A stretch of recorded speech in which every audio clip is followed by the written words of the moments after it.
So, a very good afternoon to one and all. Respected resource person for this afternoon session, Professor Dr. Syed Azharuddin sir is here in this cloud meeting. So, on behalf of UGC Malviya Mission Teachers Training Center, I welcome Professor Dr. Syed Azharuddin sir. Uh, Basically a professor in Department of Commerce of our university, Dr. Baba Saheb Ambedkar Marathwada University. He did his MCom, MPhil, and PhD and Bachelor of Journalism from Dr. Baba Saheb Ambedkar Marathwada University. He also has a distinction of having PGDBM from Wellinkar, Mumbai, PGDHRM from IQLM, Chennai. He has a teaching experience of 33 years. He has written 6 books with the intents on financial management in 2003 and international trade in 2003. He is an editor of one journal and board member of 3 research journals. He has an administrative experience of 1 year as a principal and 2.5 years as a vice principal. He was a management council member, finance account officer of university for 2 years, and also has the distinction of holding a post of registrar of the university during the course of his tenure. In his guidance, 23 students were awarded PhD and 31 students were awarded MPhil degree. He has organized 20 conferences, workshops, and seminars, and has attended 82 seminars and conferences. He has published 76 research papers in national, international journals, including Scopus, MDPI, and IMLEARN around the world.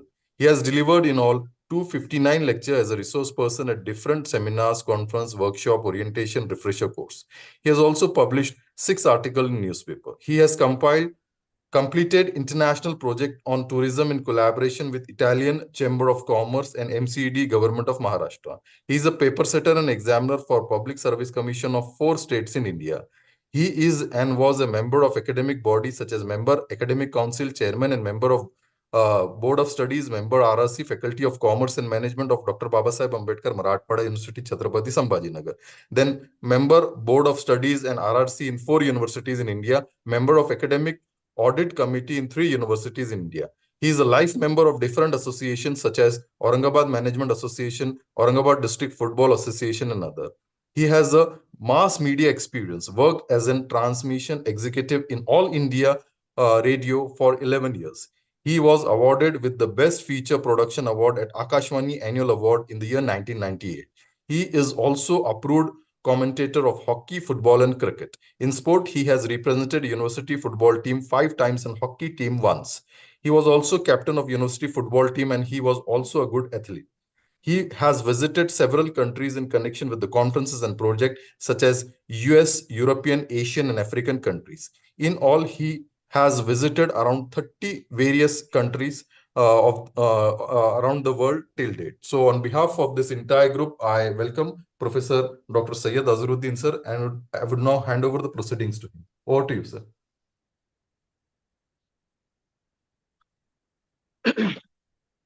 Thank you very much, sir. I just need one small confirmation Yes. whether I am clearly audible or not. Yes, sir. You are audible. And in between, sir, at 4, you can take a break. And we have restricted the participant; they can't unmute themselves. So we have made you a co-host. So if somebody raise, you can unmute, sir. Because numbers are more than 100, so that's why we have restricted the participants. They can't unmute themselves. No issues, no issues, no Okay. issues. Okay. So I will take a break at 4 o'clock. Yes, yes. Yes, sir. 4 o'clock you can take a break. No issue. Okay, 15 minutes. Okay. Thank you very much. At the outset, I would like to thank Academic Staff College, HRDC of Dr. Baba Saheb Ambedkar Marathwada University, which is in the historic city of Aurangabad. And they have been engaged in educating the masses, especially the pedagogy, on different issues. And the National Education Policy 2020 is not an exception. And that is why we all have gathered online on this uh, historic occasion of orientation course, sensitizing National Education Policy 2020. Friends, I have been assigned a subtopic, that is academic leadership. And this subject is very vast, but then a very beautiful correlation can be done when we try to reinterpret the National Education Policy of 2020. Initially, it was seen as a draft which would be helpful. But then now, after going through the finer points which are inscribed in this National Education Policy of 2020, we found that it is much more than that. And this will be a benchmark for the coming 2 decades. And I am very much optimistic that this national education policy, when it will be implemented, it will give excellent results in future. Always, if you look at the education policies which came before this, we will be discussing in toto, not in detail, but in toto. The futuristic vision these education policies had from time to time, you can envision, you can see, you can feel, you can visualize how this will be a shot in arm and how it will give impetus to the school, intermediary, undergrads, and the post graduation and research which is carried out in the universities. I know you are all teachers and researchers, and carrying on the legacy of sensitizing our own people from a right perspective, we can see that these are the things to come in future. And that is why a term NEP 2020, National Education Policy 2020, as India's draft for futuristic vision. And that is why this policy is a long-term vision of the society in mind. I will take you a little bit back and then come forward so that there will be a certain link that this legacy is not a new one, but it is from the ages. And let us go back to the oldest one, Vedic period of education. And if you look at the Vedic period of education, the scholars, the think tank, they divided this Vedic period into Rig Veda period, Brahmin period, Upanishad period, Sutra period, also which is called as Hymn period, and Smriti period. And in these periods, you will find there were predominance of Vedas. And the teacher-student relationship is evident in all of these period, which has been termed as Vedic periods. The main focus of education, you will find a very interesting one, which is also inscribed in this national education policy, is practical knowledge and vocational learning. And vocational learning and practical knowledge, these combination was there in the Vedic period also. The reason was that the feeling of sustainability as regards the career, as regards the occupation, those who are taking education, they should be self-sufficient in that. So career and occupation with practical knowledge and vocational learning. This was the backdrop of the Vedic period, all five periods together, which is called as Vedic period of education. After that, the Buddhist period, if you look at that, you will find the education was imparted through monasteries, viharas, and teacher and student, they live together. See, the model earlier was also like that only. But then in this, the teacher student, they live together. That is why physical, social, cultural knowledge development was the mainstay. Intimacy was there, intimacy, closeness. And also you will find that the vocational development was also there in this Buddhist period. And this vocational education for sustenance, self-sustenance. This means that they did not want only the religious leaders to come out, but they also wanted the professionals to come out, people who will take this knowledge and apply in the society. And both the periods you see, Vedic as well as Buddhist period, you will find that vocational learning was included in both the things with religious learning. Then came a long period in India, which is also termed as altogether, the long period, Muslim period in India. And in this, you will find there was a stratification. What stratification was there?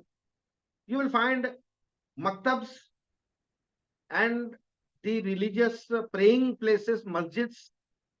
These were the primary centers of education, where primary education was imparted. And then there was the second level, which was madrasas, where higher education was imparted. Now, what we have in mind is madrasas, only religious teaching was there. No, at that time, when Muslim period was there in India, these madrasas, the schools and other things, they were all clubbed into one, and they were madrasas, which were imparting higher education. Even you will find khankhas are there, their resting place, where the travelers used to move from one place to another. They used to stay there. There also they had a provision of educating the people. Even some of the dargahs which were there, religious places where saints are buried, there also you will find some of the places where there was a place for educating the people. And very astonishing things were there here in this period also. See, Mughals, they introduced two types of education, the traditional Islamic education and half modern education. And now this is the turning point. Here, teacher pupil relationship and the vocational thing was there. But the introduction of discipline, punishment, examination, and awarding of degrees, these were added to the traditional education. So when the relationship, discipline, and what you call examination, punishment, and awarding of degrees come, then there is a differentiation between religious and modern education. And when we say modern education, science, maths, economics, and arts were the mainstay. One thing which I have gone through and read, education was liberalized in this period. And the liberalized education was focused in this manner that even Hindus were admitted to maktabs and madrasas. And this was the speciality of the Muslim period, where the education took a new turn. So from the Vedic to Buddhist and from Buddhist to Muslim, and from Muslim period to the Britishers. Now, the British education system, they sensed that Vedic education, Buddhist education, pathshalas, chaupals, gurukuls, monasteries, maktabs, and madrasas, these were very clearly evident throughout India when Britishers came and observed the education system in India. And they found that they turned both the education, the religious and modern education they could find. And that is why you will find that one initiative Britishers took, and why they took, there was a need. And that initiative was they established the English medium schools because they wanted people to work with them in administering India. And they should be English literate. And initially, convents were opened and they were given the task of establishing the schools. Till today, you will find many convent schools are run by missionaries and they taught colonial education for preparing people to work in the government jobs which were given by the Britishers. So this was the need for them, and they did this one. In addition to all the Vedic, Buddhist, Muslim period things which were already evident, already present in those days. And they segregated it and they said, oh, yeah, this is a religious education, and now this is a modern education. And this British system of education was to fill the gap in education and communication. And that is why they uh, they were in favor of establishing the English medium schools. Friends, if you look at the education system which was present during the Britishers, you will find that it had a objective which was very much limited. It was not to produce the think tank philosophers, but it was to prepare the masses which will work for the Britishers in different capacities throughout India. That was a logic behind establishing the English medium schools through British system. And now, if you look at the post-independence, the post-independent India period, you will find that we had a very interesting person, the first education minister of India, Maulana Abul Kalam Azad, a visionary who gave prestigious Indian Institute of Technology, IIT.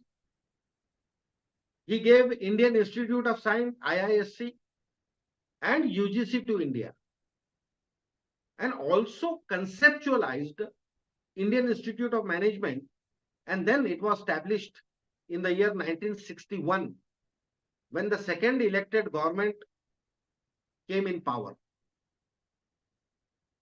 And this policy of Indian Institute of Technology, Indian Institute of Science, and UGC was to break the shackles of traditional education and move forward with the education which is required and which will be useful throughout the world. And it will bring a country maturity to the country, maturity to the education system of the country, prepare the academic leadership in the country with the diverse, you can say, academicians with a diverse point of view, with a diverse mindset, they will come and they will build India. So that was the reason why you will find that Indian Institute of Technology and Science and UGC, and you will find the concept of IIMs were conceptualized. And in 1961, the first IIM was established. Friends, the first education policy of 1968, which came at the time of Indira Gandhi, who was the prime minister at that time. And this had a objective when masses were mostly illiterate. And the objective at that time, which was fixed, was compulsory education. Because the more the literacy, the more fast the maturity will come to the people. Of course, today also in the new millennium, in the 21st century, we have uneducated people. And because of that, you will find social evils throughout India, it is there. People believe in anything without rational thinking. And this creates problems for the society. All types of problems, short term, medium term, and long term problems to the society. And that is why formulation of education policy in 1968 was conceptualized, and a very clear cut indication was given that this is the aim of this is to compulsory education. That's all. So when compulsory education was given in 1968, after that, you will find after nearly 18 years, the second education policy in 1986, during the tenure of Rajiv Gandhi as the Prime Minister. There, the priorities were different. After independence, a long period was there, and we were nearing nearly 50 years after independence. And to overcome the disparities between social groups in India, disparities in social group through education, that was the main objective which was conceptualized when the second education policy in 1986 was introduced. And now, education, it is compulsory for all. With IITs, IIMs, Indian Institute of Science, and others, very few specialists were found around and which were found to be producing by this system. And to substantiate my stand, that very few specialists were there, and mostly generalists were prepared. And when general people are educated with general skills, there is a big question of employability, where these people will be employed, how these people will be useful, whether they will be giving output or not. And these were the questions which was constantly being hammered by the intelligence or by the uh, educationist and pedagogy throughout India, that this should be changed, this should be reformed, this should be brought forward in some way or the other. And to substantiate this point of view, if you look at the reports of 2017, 2018, as well as 2019, before COVID, 3 years in a row, NASSCOM gave a report that 50% fresh engineers are getting jobs and they are employable. Only 50%. This means that the 50% are not employable, though they have degree. They are not able to perform. They will not be adjusted in the fold. And when this such a thing is there is a big question mark how these engineers will perform, what output they will give. A precarious situation was there. And you see the latest report of 2023, the report of NASCOM again. There is an employability gap in graduates. And especially when they focused on engineers, first they predicted the gap. Of course, there is a gap. We find that. And when we see the employability of the engineers, a little improvement is there. And they said 57% engineers were employed only or employable only. And what does it say? It says that 43% of the engineers are with a degree, but they are misfit with the skill. Their skills are not able to get gainful employment.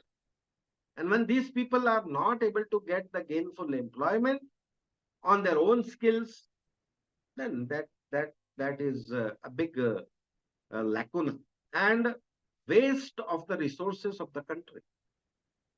This situation was monitored by the think tank of India. And this situation prompted the government, the present Modi government, who took a bold step in bringing the national education policy. Friends, I would like to make it clear. A very good example I will give you. See, education policies or any long-term policy which comes, it is not the matter who is bringing. If this government is bringing, we will oppose it. No, it's not like that. Look at it from a positive and from the national perspective. You can customize it. You can see, revise it, rearrange it so that it fits in the frame, which is where everybody will be having an access to the higher education, school education, intermediate education, and they will be able to move forward in the society and contribute to the society and nation building. So that process can be done. So instead of opposing it, I would give you an example. This example will substantiate, and this will also give you a very good lead that the things which are there. Two examples I will give you, a simple two examples. In 2013, Reserve Bank of India brought a plan to reorganize and revise and rearrange and try to bring reforms in the banking sector so that more and more people can be brought in umbrella. And this was conceptualized in 2013. It was put forward also.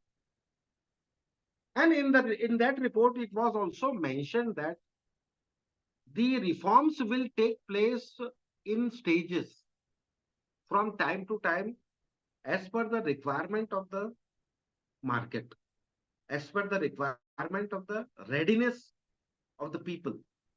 And that will be implemented in stages.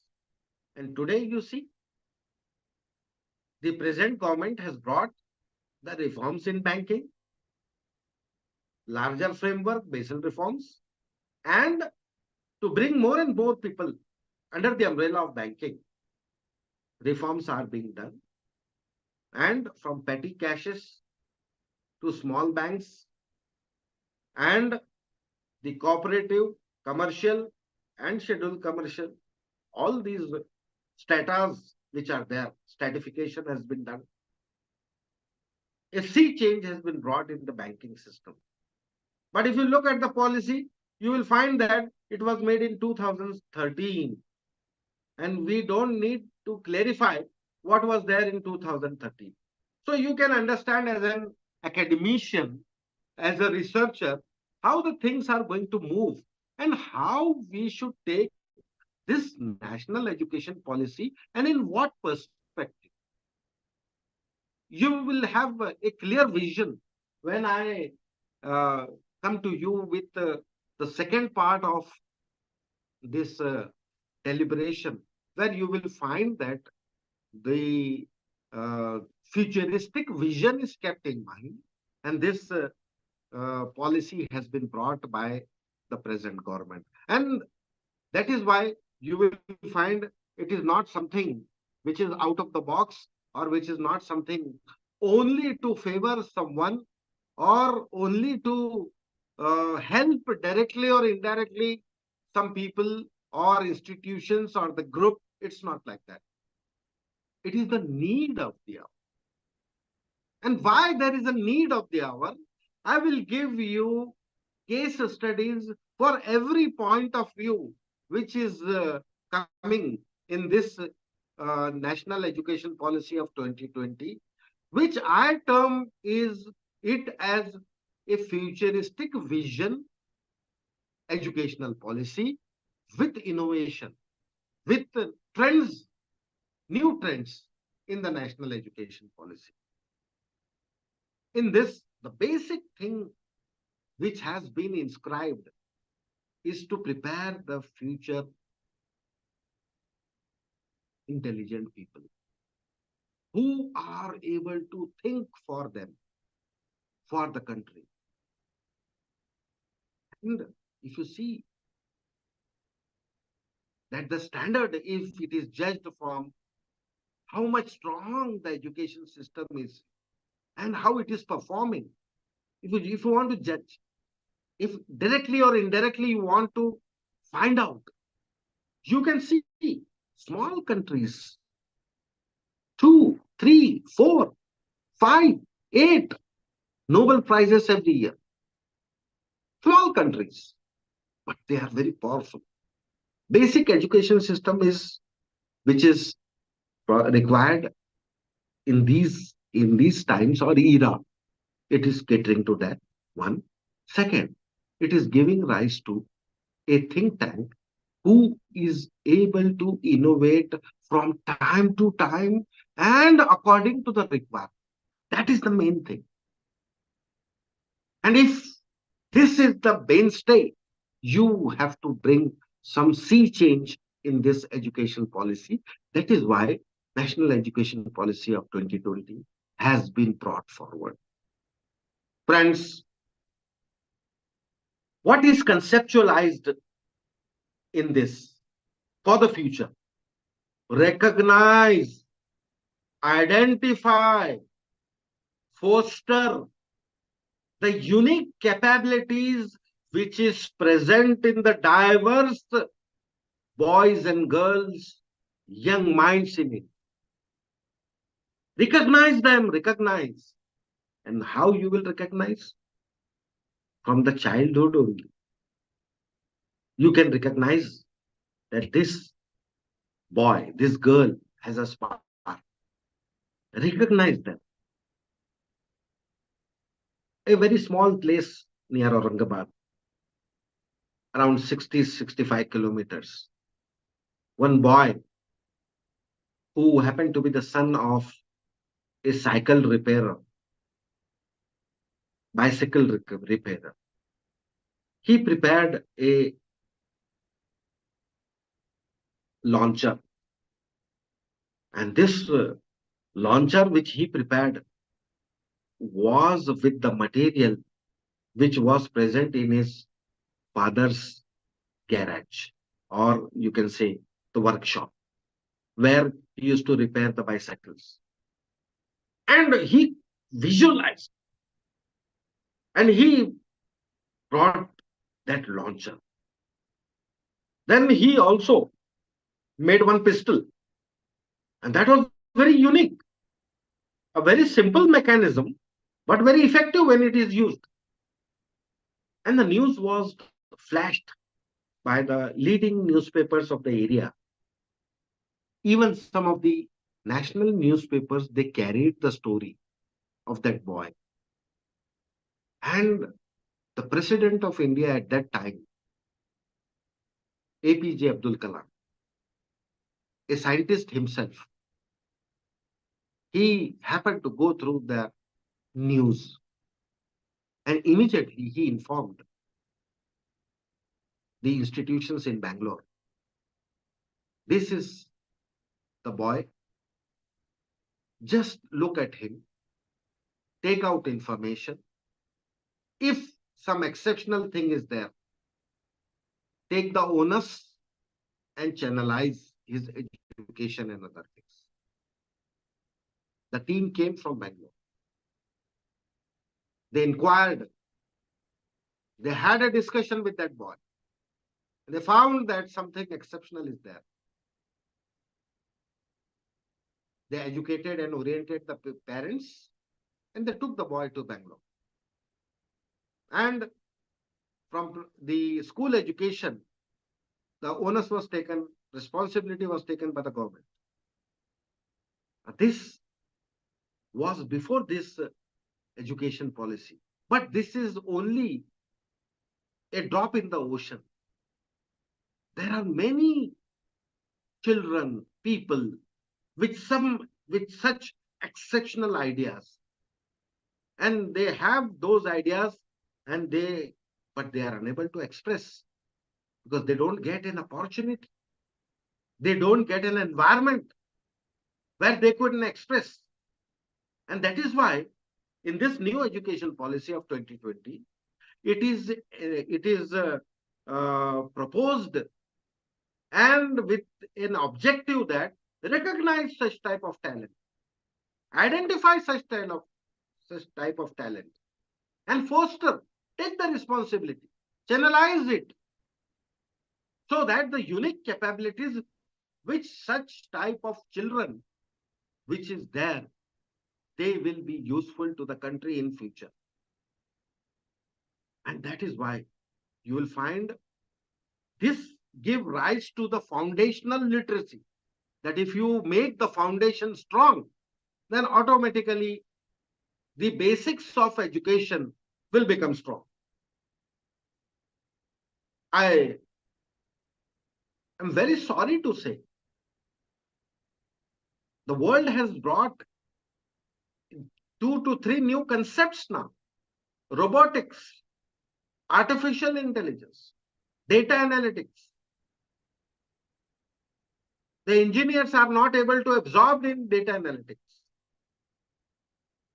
But the 12th pass students who are well versed in mathematics and statistics, they are getting placement in data analytics and they are moving forward with leaps and bounds. Of course, there is a scope in the next 2 decades. And the data is such huge that it will not be possible to exhaust before 25 years. And what will happen in these 25 years? Another accumulation of data. I think the future belongs to data analysis, data analytics, data science. These are the branches where you will find more and more scope and more employability also. But readiness should be there. Are you ready for that? That's a big question mark. A BSc student, a BCom student, or a art student who had mathematics, is he or her mathematical skill, computational skills are there or not? Is a big question mark. So foundational literacy in this new education policy will also make the numeracy strong. And when you make the numeracy strong, what will happen in this new education policy? There is an element of flexibility. And this element of flexibility will bring forward the talent, which is hidden talent. And that hidden talent will come forward. They will get a chance to prove it. You see, in Maharashtra, I can give you an example. From the governor's office it is promoted to have a congregation of science research, and now it has been made into all science, arts, and commerce, everyone inclusive, and that has been promoted in the name of Avishkar, which is held every year in different universities of Maharashtra. Why? Holistic education is the backdrop, and this is what is expected in future. Friends, when I talk to you about this foundational literacy, this also requires creativity.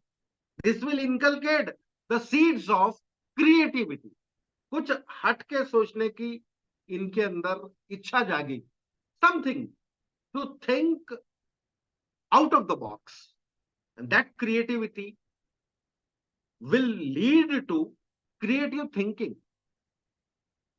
And this creative thinking is nothing but it is an ability to generate new and innovative ideas. When will the new and innovative ideas come? It will come only when you get the environment.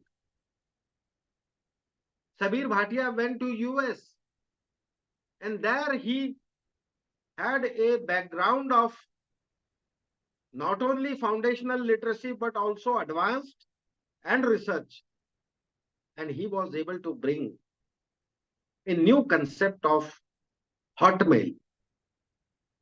Of course, he did not have that much resources to see that he himself starts the hotmail. And he sold sold the concept to Microsoft. And today, Microsoft has made billions on this hotmail. This is a result of creative thinking and ability to generate new and innovative ideas which has never been thought or brought forward, and this is brought forward for the first time. If it is there also, but it is not in this present form. Such is the power of innovation. From traditional open-minded thinking to this creative thinking. And see, if you do the creative thinking, it will automatically lead to the critical thinking. And when I say it will lead to critical thinking, because when you apply, when you generate, when you innovate, and when you bring the ideas which are exceptional, then automatically you will find that it is involved or it is involving mental processes. And it involves analyzing and evaluating information, processing the information. And that also in a logical manner, unbiased manner, and to come to the conclusion. So logical application, unbiased application, processing, and coming to the conclusion. This can be done in a scientific manner. That is why creativity and critical thinking, both of them are the mainstay of the national education policy of 2020. Friends, not only these two terminologies have been promoted, but many such terminologies which are allied to critical and creative thinking, like design thinking. This has already been channelized, and this is coming up with ideas and solutions to complex problems. So when the problem is complex, a big one, then you have to go for a design thinking.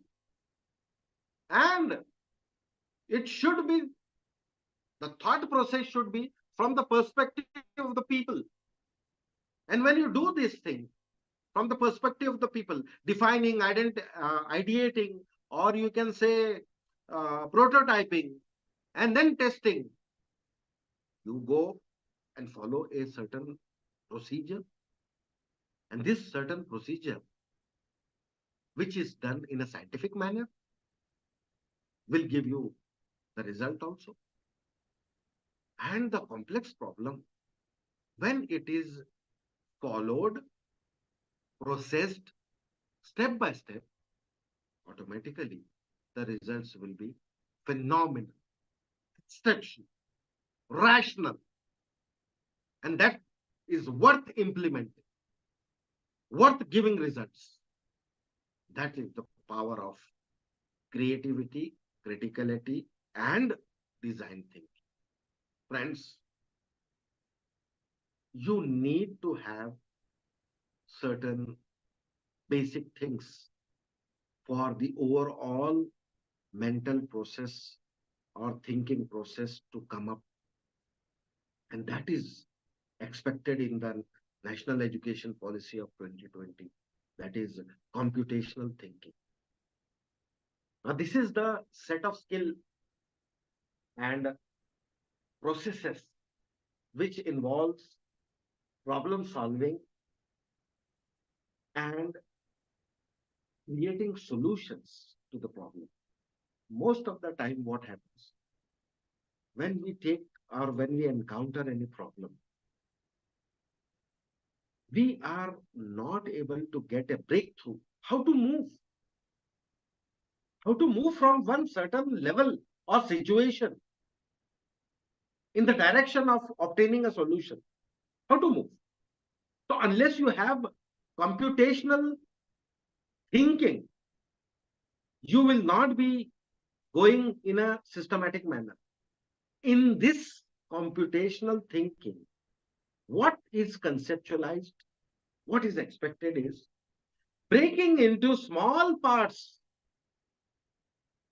the whole thing, breaking into small parts and analyzing it. And when you do that, you will be able to obtain not only solution but alternatives. And you will be able to recognize more things, like pattern recognition is there, preparing an algorithm is there. You can design the algorithm. You can go for abstraction, which is not required, remove it, which is not required, don't touch it. We don't want this data. So data abstraction can be done, of course, when you apply computational thinking only. And this computational thinking is based on mathematical and statistical models. A simple line, what not to take and what to take. If you go for this type of abstraction, automatically you will have a logical approach.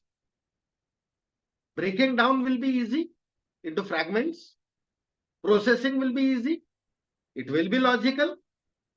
And it will be also easy to generalize and get the solution.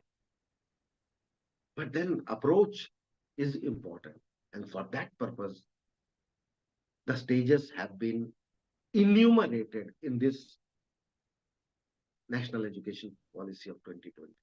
Friends, much more is inscribed in this. You require a vision to see at it. Don't see it in toto. It has been brought by these people. This no, see the spirit. How it is going to benefit. If there is a change from the previous one, definitely it will benefit. I gave an example of banking reform. Another example I'll give. In Maharashtra, there was a very big scheme in different parts of the country, in different states. Today, the scheme is called as Swachh Bharat Abhiyan. It is not a new one. It is old wine in new bottle. Swachh Bharat Abhiyan was previously Sant Gadge Baba Swachh Bharat Abhiyan in India, in Maharashtra. And now it has been renamed as Swachh Bharat Abhiyan because it is carried forward with a mission. Of course, the government is changed. They only change the name, but the basic structure, which has been planned by the think tank, best of the best people, keeping in mind targeting the people, targeting the societies, targeting the villages, small and big cities, metropolitan cities, everything they have considered and they have brought it.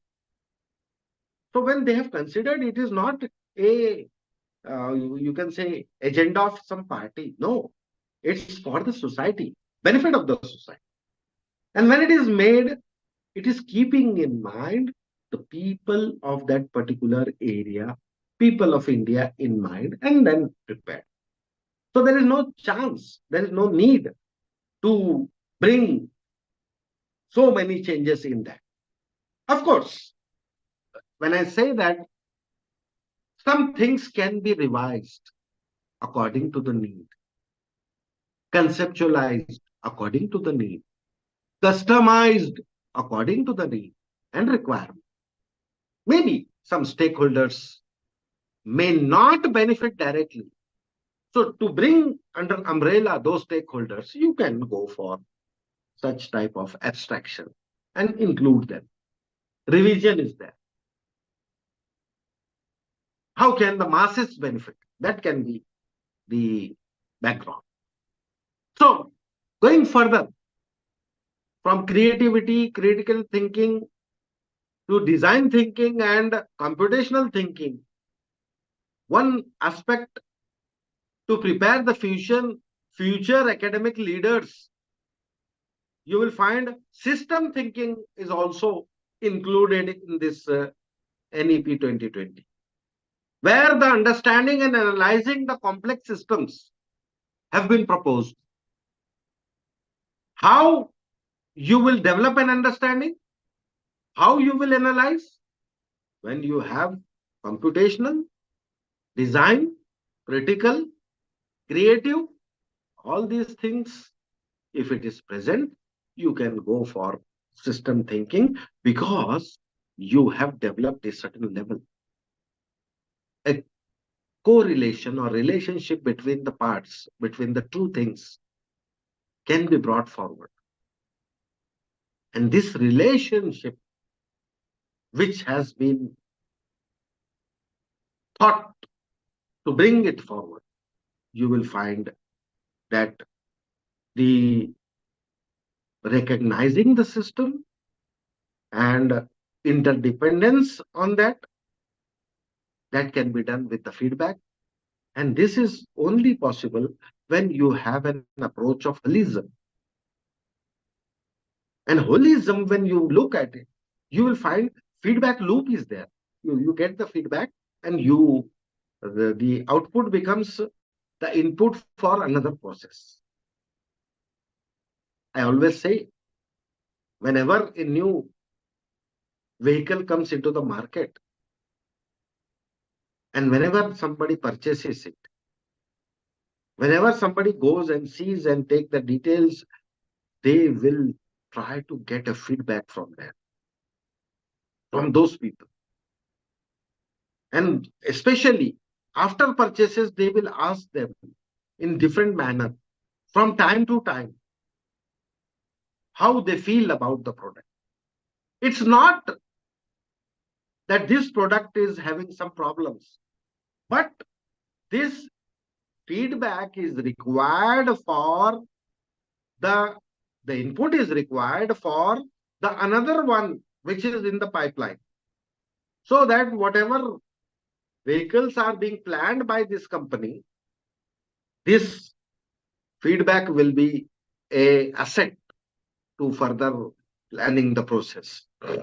Friends, if you go for this type of feedback loop, you will find that system thinking will get a shot in arm, will get a feedback, will get a info where you can take a step forward by planning what is to come in future.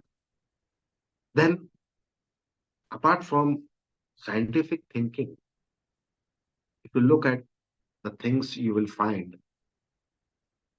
holistic development has been proposed in this NEP 2020. And this is the thing which was lacking. Education for all and filling the gap in education. So 1980s, 1968 and 1986. So mass education was proposed. And filling the gaps means everyone should benefit. But now a certain level of maturity has come. And we have to raise the level, raise the bar, benchmark. And when you do that, you have to take the initiative. And that is only possible when you have a holistic development, all round development, overall well being. There is one very talented player, but his fitness is not there. There is a big question mark whether this player will be able to perform in the ground or not. He is talented.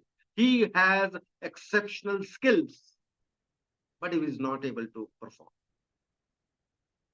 There are certain things which are required. If it is inculcated, if it is conceptualized, inscribed, imbibed, and prepared for the future, then only the growth of an individual is possible. And that growth of an individual which is possible will be holistic development which is connected with all aspects of life, not prototyping or developing certain areas only or certain key areas only. No, everything should be. Like if you go to the gym, only your chest is improving and not your hands and legs. Then how the person will look? So with the chest and the middle part, the hands and legs also should improve. Then only the holistic development because of that particular gym is possible. Otherwise not. And here again, friends, the physical, mental, emotional, social, intellectual, all these areas need to be enhanced. And if this is done, then only we can say that there is an element of holistic development. I know when we were very small and we used to listen to the commentary on radio. Of course, television was not there. It came in 1984. And before that also, we used to listen to the commentary. And while listening to the commentary, there was one player, a very good spinner, world-class spinner in India, Dilip Doshi. But one lacuna, one backdrop was there. Whenever a player used to hit the ball towards Dilip Doshi, if he is in front of the ball also, near the ball also, the players would take run because he was so weak in stopping, picking, and throwing that till then a chance of getting one run is always there. Now, this is not expected today.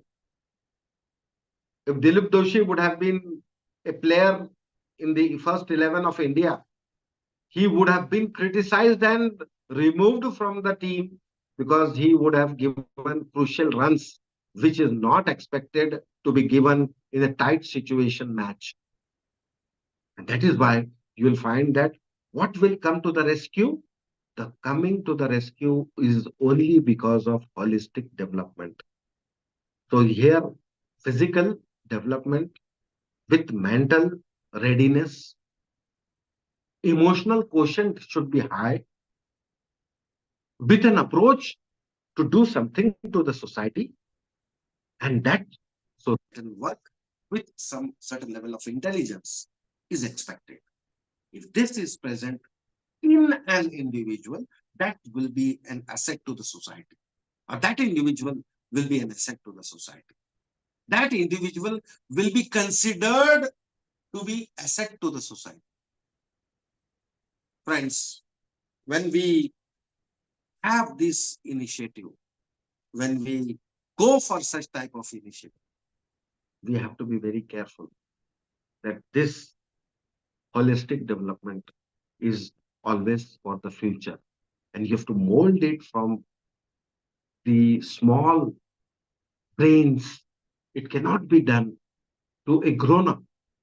See, the gymnast, they are not taken in the advanced age. In fact, you will find that these gymnasts, they are selected in the very tender age, small children, and then they are molded in such a fashion that they are able to perform the uh, the exercises in the gymnasium, where they could earn maximum points with the flexibility which is required in the body. That is what is the holistic development. Friends, one more concept which has come in this national education policy with an intention to develop the human resource for the future. What is that? It is nothing but activity based learning. Now, this activity based learning is contradiction that if you practically do it, you learn. If you practically perform, you are knowing and you can bring efficiency in that. Then only you will be able to do something exceptional. This activity based learning prompts that there should be an active participation of the students in that. So when I am visualizing the NEP 2020, and when I'm talking about critical and creative thinking, then I should say that the need, the thinking which was done by Newton, why the apple fell. If he did not think, then we would not have come out with the Newton's law. You know, Bill Gates, he was in school, but that was one very special thing. He had something in mind, something creative in mind.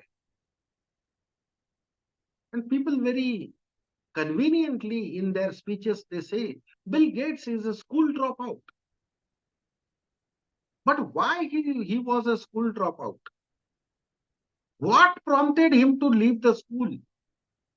This is to be needed. This is to be understood. He ran away from the school and he said, no, this education is not for me. And he had something disruptive in his mind, disruptive thinking, out of the box. And see, he visualized it and he wanted to make it a reality. So he discussed with many people and took their advice, invited them, brought them together, and with those new ideas, you see, Microsoft came into existence. And what happened? Why I'm giving you an example of this Bill Gates is that when Microsoft came into existence, he invited his friends who were schoolmates, who became engineers, and said, come and work with me. I will give you higher remuneration than what you are getting in the present organization. They had a round of discussions. And after that, they came to a conclusion that, okay, we'll join your organization. And in this way, He employed his friends who were in school with him, who took a specialized education, and then he moved forward. So you have to have that critical approach in yourself. In the hostel where Mark Zuckerberg was studying, what did Zuckerberg thought at that time? Only one thing: how can I connect the people? How can I connect the people? If he did not think, he did not brought criticality in thinking.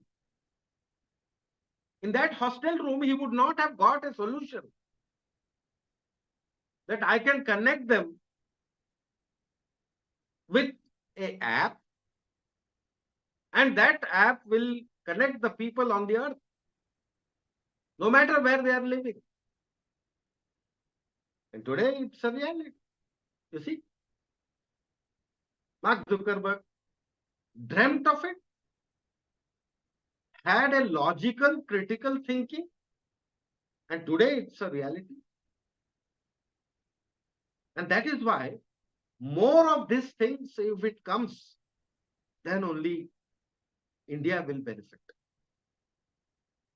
There will not be any chance for brain drain. That would be applicable in India. See the computer? Everything is made in India, except one part, which is a microprocessor, which is produced by Microsoft, Dell, and other companies. You insert it and your computer is complete, ready to operate.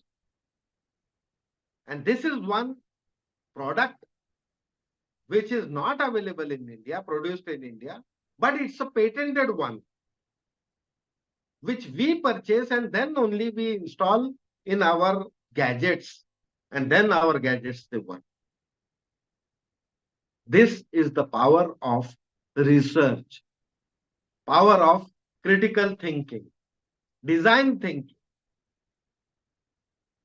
with a futuristic vision in mind, preparing the leaders for the future. It's possible. And that is why it's very critical juncture how you take the things which has been conceptualized by the think tank of India under the uh, name of the document National Education Policy 2020. Friends, I can also discuss at this juncture,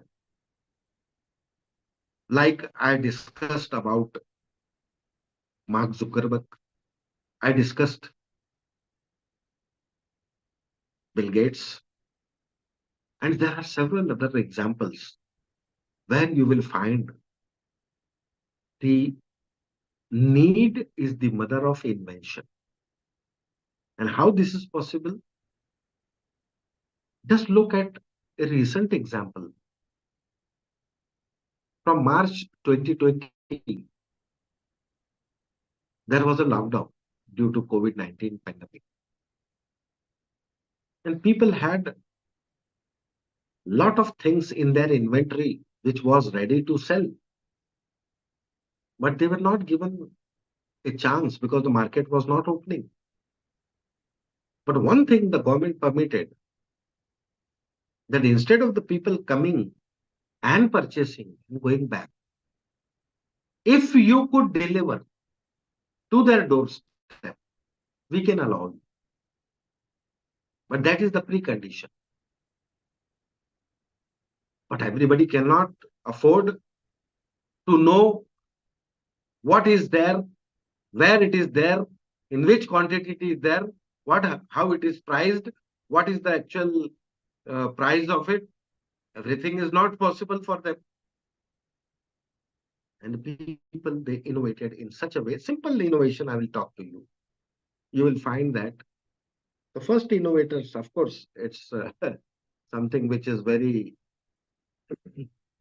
And teachers and researchers are also very much in that fold. A very big firm in Nasik district of Maharashtra, they were having a chain of wine stores. And during pandemic, they were the pioneers in selling more and more throughout Maharashtra. What they did, they prepared an app, and the inventory was reflected in that app. A small arrangement was there that if you give the order online, it will be delivered and you can give them cash. Of course, online later on, online payment was also advised and proposed, and it was done also. Innovation. Seeing that, what happened? One more innovation came, and in several parts of India, those which are flashed are known to us. If app was prepared, anything in repairing, you just order and we will provide you services. Electrical services, automobile services, repairs, wooden repairs, this and that, furniture, everything. Just give a call, upload the information, our people will contact you and they will be available. And this is something which is now a routine work which is going on.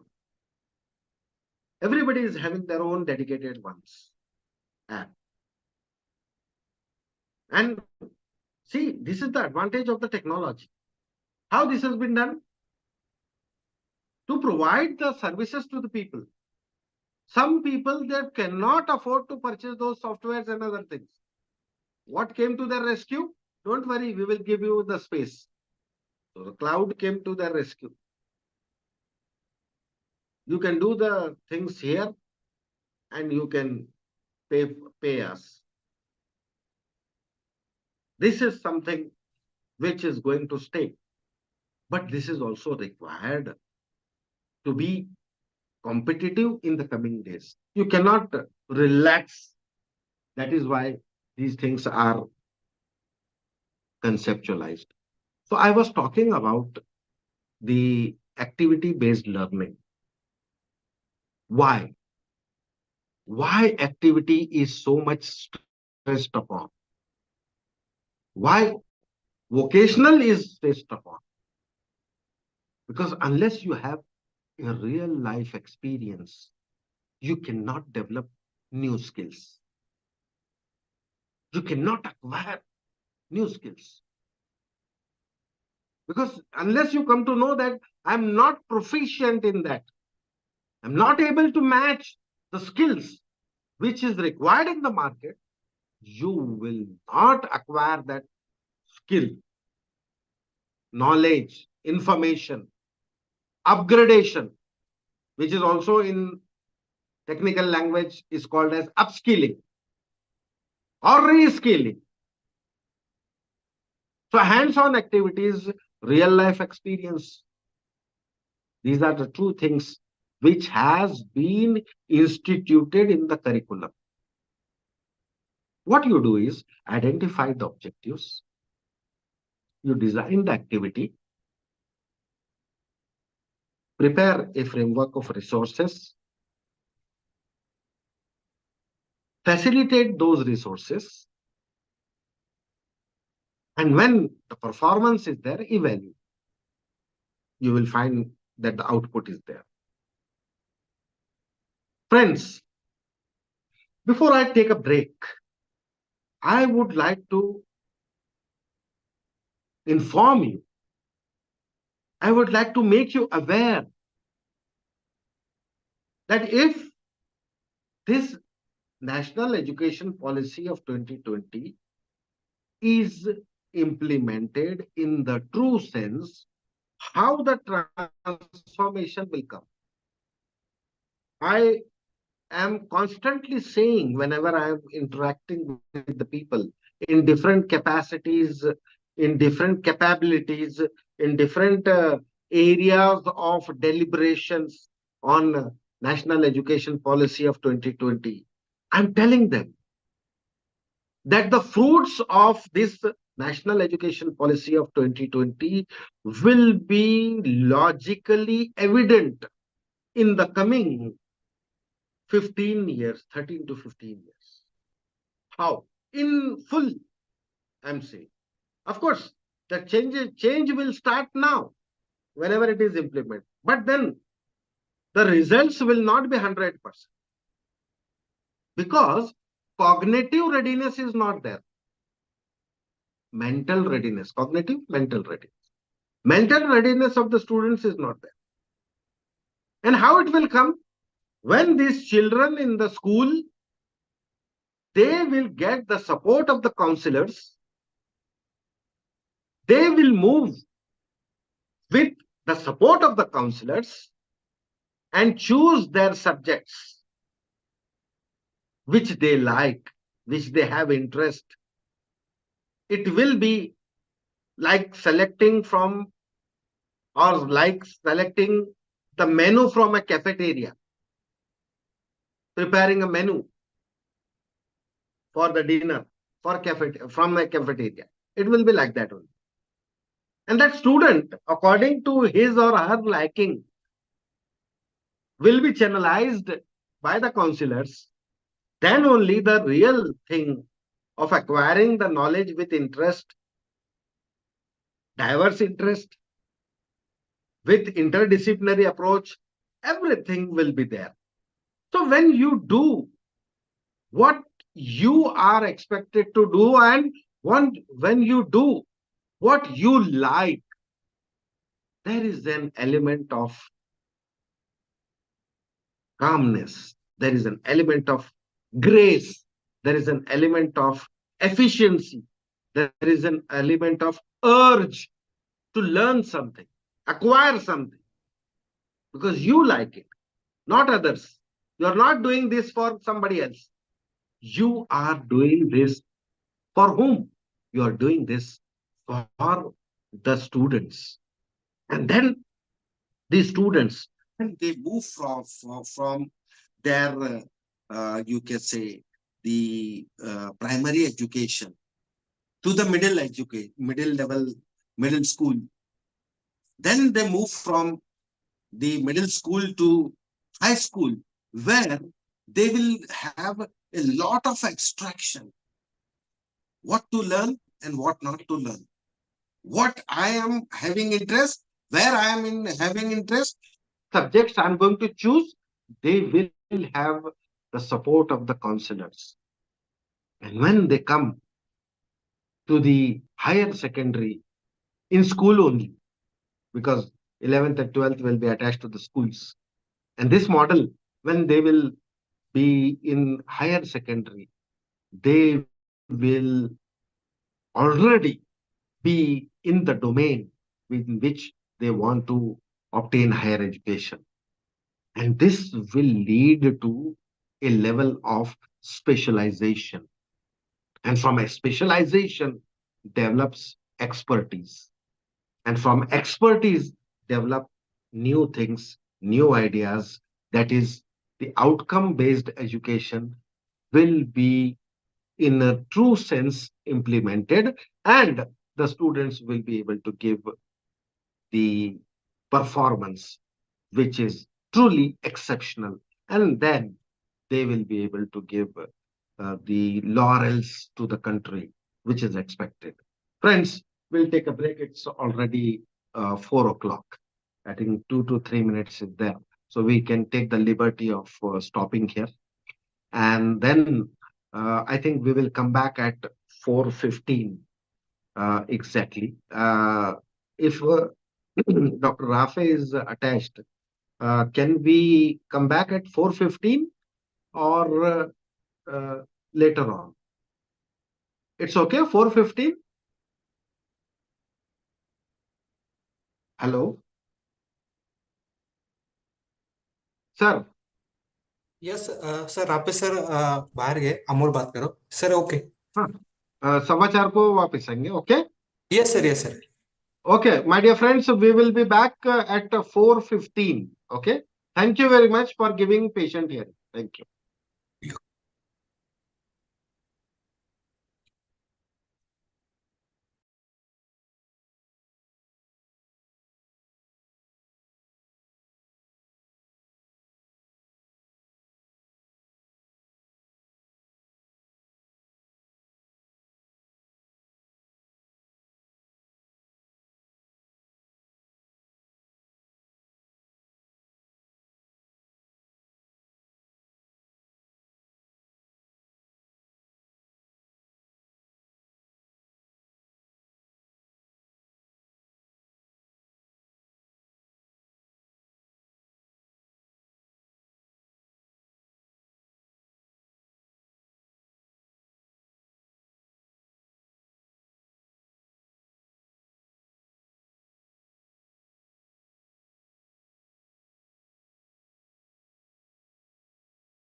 Sir connect कर दिया Azharuddin sir. Yes yes sir.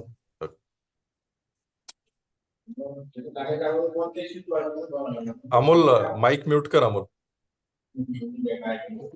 Amol mike mute करो आपका.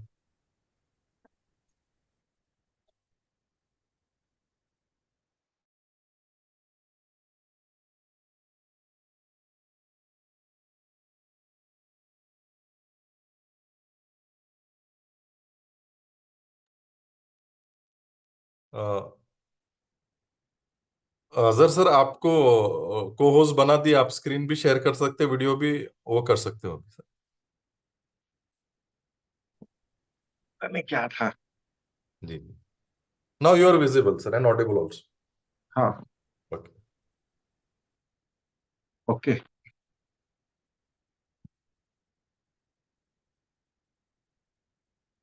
Okay. Am I audible? Yes sir. Okay, okay. Thank you. Thank you. Thank you very much. See, this is the disadvantage of what you call the online things. Some of the technical issues they come up from time to time. So without wasting time, we'll move further. We stopped at a point when we discussed about activity-based learning, where you will find the hands-on activities, real-life experiences, uh, in order to develop the new skills. And we stopped at a point where continuous learning as regards acquiring new skills, also reskilling for the readiness of the job, future readiness of the job is also very much necessary, and which has been instituted in this so that the national education policy will be able to give more than what is expected. Friends, one more thing which is very much included in the national education policy of 2020 is the integration of subjects, combining the subjects with lessons, courses, so that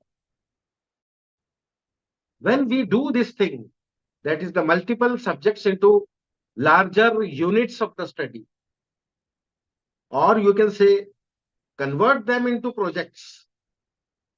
This will again give a new insight to the learner. And when you get a new insight to the learning,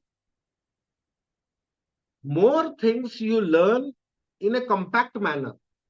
This is a specialty. And it is always good as far as experiential learning is concerned. When you are taking a first-hand experience of the things when you are studying that particular subject. So in this integration of subjects, competency-based education is conceptualized. Why? Because we have seen many times we are going for a general type of education, and we do not have a specific knowledge, specific skill, which a student should demonstrate, which a student should learn, should be able to practically do, should be able to practically reflect the skill and knowledge which is expected from that particular curriculum. And this is making the position awkward. I have given you the information related to the NESCOM report of 2017, 18, 19 as regards employability of engineers or graduates in general also. You will find 50% mark is itself very big one. It is nothing but waste of human resources, waste of time, money and energy on those unproductive things which cannot be useful when it is applied. and when it is due for application. That is why the competency-based education is proposed in this National Education Policy of 2020. There was a general notion, since I am from commerce, I will be able to tell you in a better way. Previously, people used to say students are unable to fill the check, the withdrawal form, and many other instruments which are required to be done or filled in the banks. Or the accounting system which is expected in the banks after learning the basics of accounting and other things. The only difference is they know the practicality, but they have not done that thing practically in the course when they were expected to do. And that is why they had, and then what was the difference? They need to be trained for 15 days, for 1 month. And after that, the human resource is ready for that particular job, performing that particular specialized thing which is expected from that job. So every time when you are hiring the human resources and they are needed to be developed, trained, and then brought into the market for performance, it takes time, money, energy, and other things. And you don't know whether that person will be able to grasp it 100% or not. So there is a question mark. That is why the domain work, when you select, and the expectation from that domain, that is the outcome which is expected. If that is stressed upon, automatically the performance will be there. And for this purpose, the competency-based education is proposed, where the student will be able to demonstrate practically what he or she has acquired the knowledge, how much skill that particular student has acquired, that is able to reflect in the activities. And with the passing of time, digital literacy have been introduced. So how this is being balanced? See, whenever we go for a curriculum change and we needed to incorporate some of the components in our syllabi, there will be an opposition that people will say, see, you are only looking at the metropolitan cities and bigger cities, the students. Rural students are not able to use this technology. Of course, there is only one bottleneck, that is connectivity.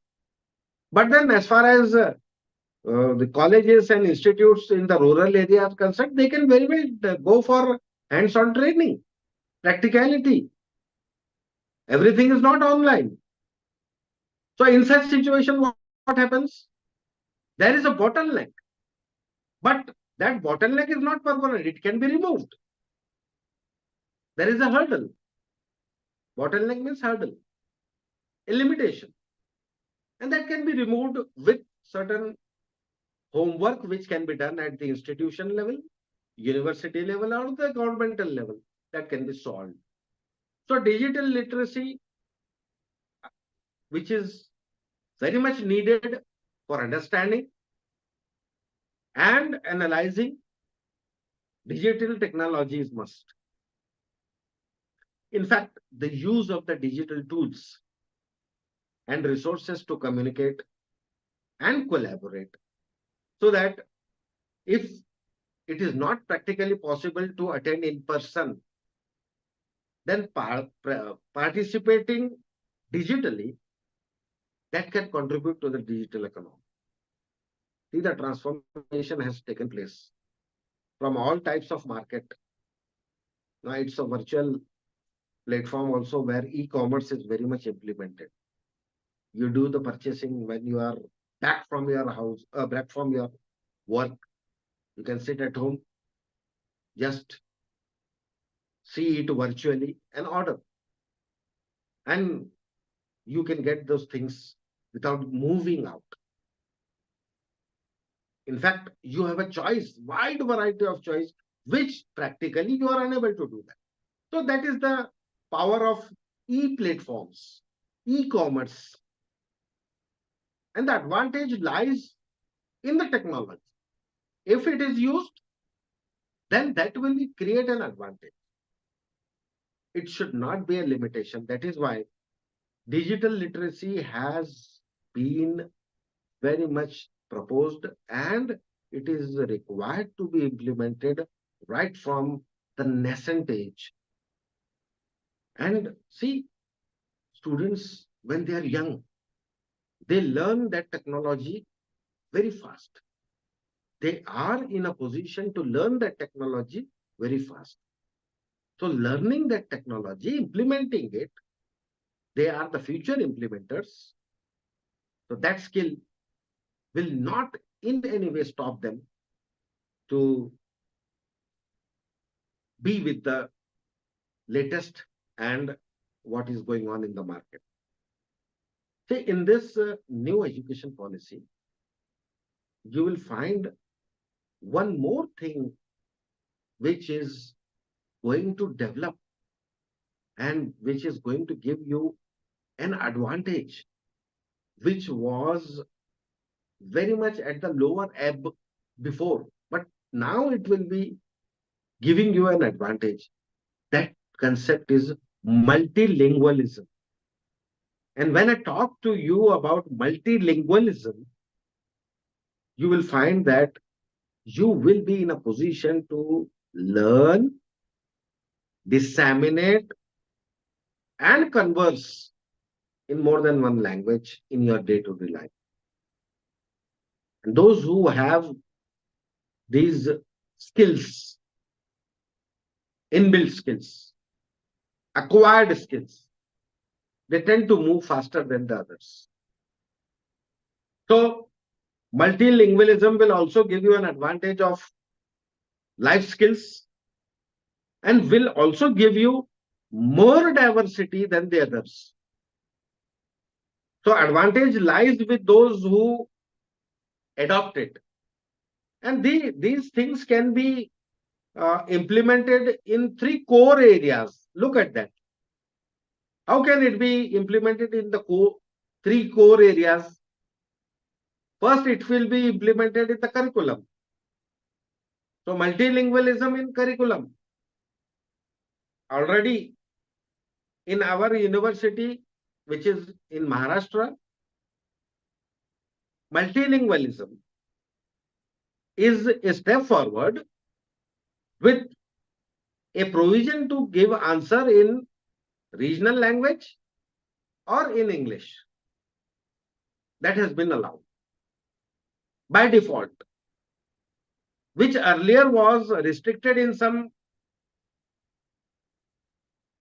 exceptional courses which were technical, professional, but then it is also allowed in these technical and professional courses also. So that the thing has already started and the initiation has been done. Initiation has been made. And when you bring the coordination in curriculum and you give the advantage a student an advantage, you will make him prepare for the future. Many times you see the foreign guests, they come to India. They do not speak in their own language. They do not speak in English. They speak in their own language. Whether they are guests for a country's national program or on an official tour to India, they speak in their own language and the interpreter will do the rest. There is a limitation. And to remove this limitation, you can go for Acha, it is not compulsory that you should learn English only. You can have an advantage of 2, 3 languages, which otherwise can be used at national and international level. That can also be an advantage. Like if a Marathi person speaking Marathi and Hindi, so at least he can have a advantage of speaking Hindi at the national level. And if a person is able to converse in English, so that Marathi, Hindi, and English, that will be a deadly combination where he will be able to converse anywhere in India, not limited to a Marathi belt or Hindi belt or Hindi speaking areas or so on and so forth. He can be able to get the things done with that particular multilingualism. Friends, with this curriculum, you also need to have a certain synergy in pedagogy. And this is a big problem. I will come to, when I come to the last 10 minutes, I will try to converse, I will try to deliberate on those issues, pedagogical issues. And we very much need to be discussed as far as NEP 2020 is concerned. And if we do that, we will be able to find the optimum solution as regards the implementation of NEP 2020, which is not going to create a bottleneck for pedagogical approach. And there will be readiness of this pedagogy to adopt and to implement the National Education Policy of 2020. The third thing in multilingualism, first, synergy in curriculum. Second, synergy in pedagogical approach. And third is the policy. You will be in a position, if you diversify and if you make the policy, which will be beneficial to the more people in umbrella. And that is always an advantage. The problems of India are different than the problems of many countries of the world. Considering the diverse or the diversity of the caste, creed, language, this changes from place to place, state to state, area to area. And for that purpose, you have to have a synergy across the level. And this synergy is also expected in NEP 2020, where you will find childhood education, school education, and the higher education to be in, you can say, in synergy with each other. They need to be in a sync. That would be a proper word. So if it is in the sync, there will be better channelization of these students who are being readied for the future. And when they are ready for the future, this is something which will not only make them ready, but also ready with specialization. And this is something which should start from childhood education. That is why I said the fruits of this NEP 2020 will be totally benefited and achieved by the country when these students who are in second, third, and fourth standard, when they come to the undergrad position after 12th standard, then they will be in a position to absorb the domain education in a better way than their predecessors. So predecessors who had already taken education will be not having the advantage which these students will be having when they come in the near future. Friends, the childhood education, school education up to 12th, under graduation and post graduation. And this a synergy, if it is made, then you will find that you require a certain level of regulatory framework. Why you require a certain level of tight regulatory framework? Because we are very good planners, but we are very bad implementers. And here the scenario changes. Integrated transparency and resource innovation, if it is done keeping the tight regulatory framework, then this will be a very good thing for future of India. Outcome which is expected from this will be achieved. Otherwise, what will happen?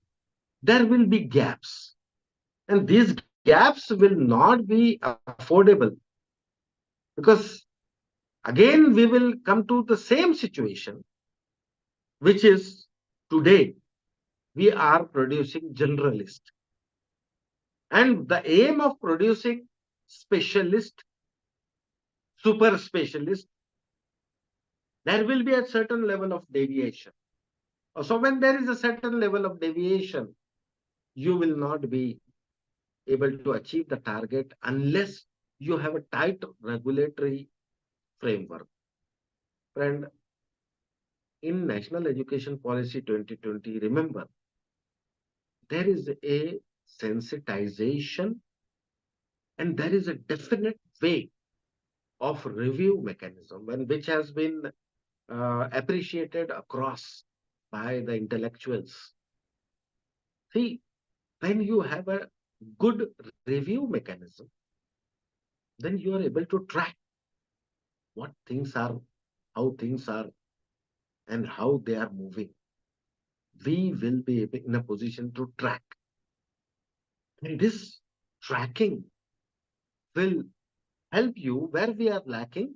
We can work on those core areas, and you can sort the problems which are occurring from time to time.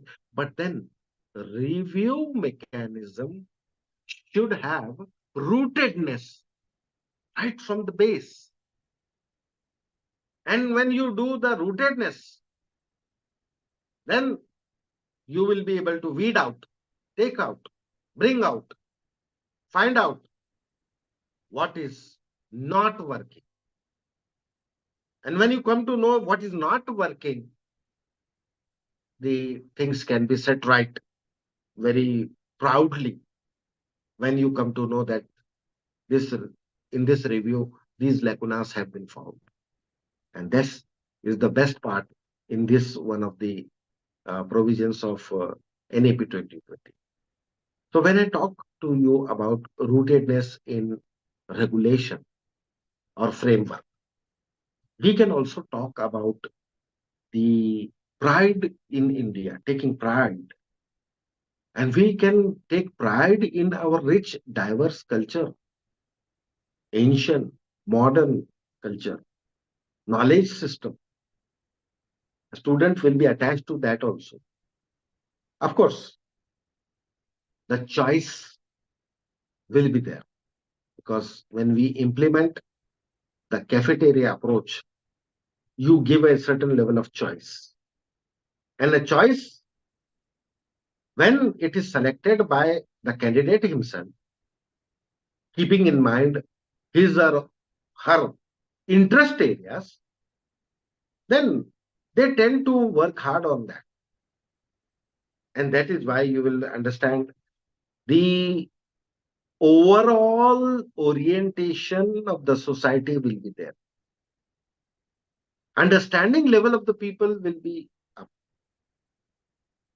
And I have told you before the break that still we find illiterate people who are unable to decide what is good for them and what is bad for them. And this is something which will carry on for a long time. Friends, multidisciplinary university and colleges and more local Indian languages,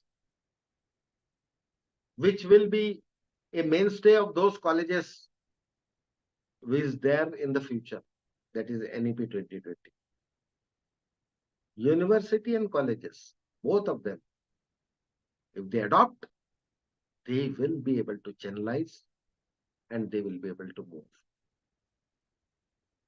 And whatever you do, if it is in your interest, that is the interest of the stakeholder. I'm talking about the interest of the stakeholder. Then you concentrate. If it is not in the interest of the stakeholder, there is a variation. And this is the point where if this is not undertaken seriously, then we may deviate from our own objective of moving forward with a futuristic vision and may get stuck up somewhere and we will not be able to move forward. Since we are in the state of Maharashtra and this city, Aurangabad, was once the part of Nizam dynasty when before coming into the fold of India after independence. We learned that medical education in Hyderabad was given in Urdu. Books were there and so many things were there. And the same is proposed in this area, in this NEP 2020. There will be books in Tamil. There will be books in Telugu. There will be books in Hindi, Marathi, engineering books, medical books. And the general understanding of these people, those who acquire that medical education or engineering education in their own local languages, their conceptual development will have a advantage. I think a better advantage than the other things. A very good example you can take. Kazakhstan, Tajikistan, Turkmenistan, Uzbekistan. These are former republics of Georgia. These 5-7 republics of, you can say, Russia. Before the breakup from Russia, they were having a certain place in Russia. But after the break, they had a certain level of infra where medical education was prominently given to the Russian students. And now, after the breakup, in order to generate income, they have these things which are already with them, the medical education in their own language.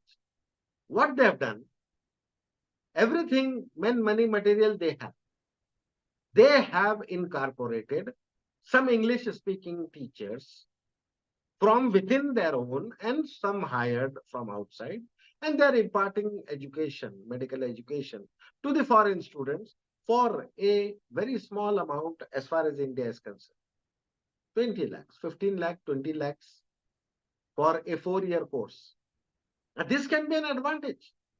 The only thing they have been able to do is because they have imparted education in their own language, they are now experts and they are imparting education to the masses, not only from their own country, but from outside their country also, from where Asian countries, the students are going there to learn medical education.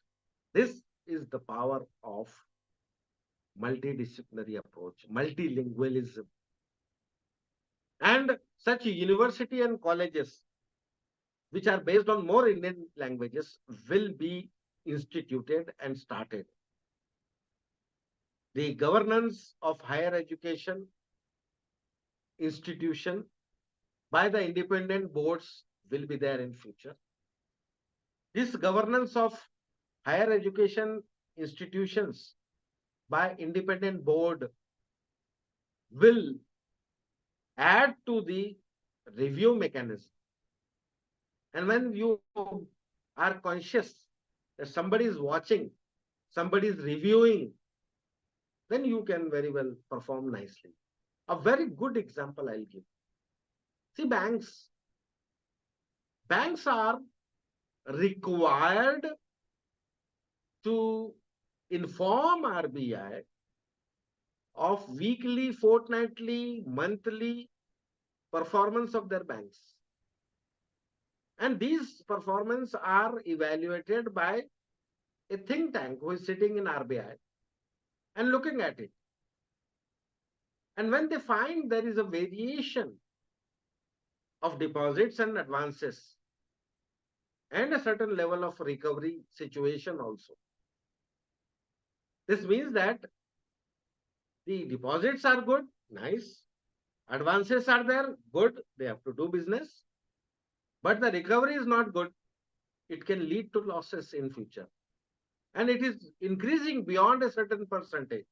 A caution is given by RBI. That is what the governance of higher education institutions by the independent boards will be done.